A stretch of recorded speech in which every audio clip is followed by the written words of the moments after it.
有民眾頂禮拜啦，佇台南的一間旅館住暝，半暝時身軀洗到一半，所有人開門業者是講，這網絡系統向小度，共一個房間分配予2個人客，嘛已經向人客來回息的，買來補償。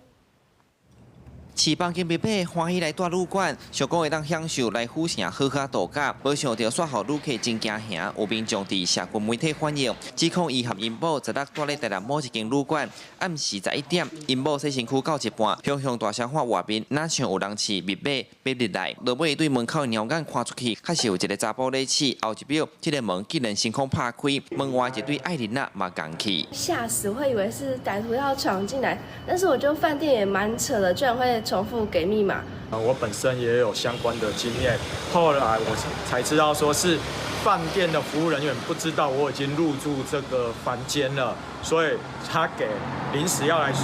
宿的旅客來住我這棟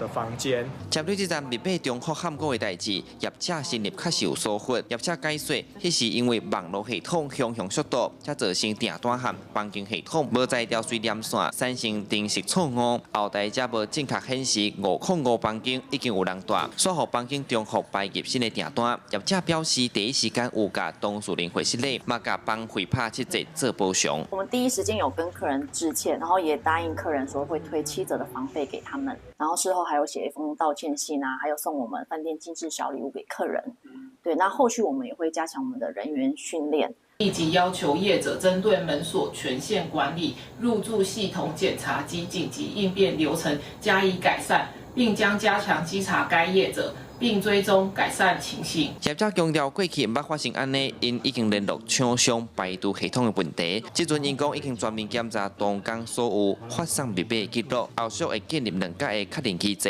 業者答應未來會進一步確認網絡設備的穩定性，全面加強內部員工的教育訓練，調整營運流程，絕對袂讓這款代誌擱發生。記者蘇台南採訪報道。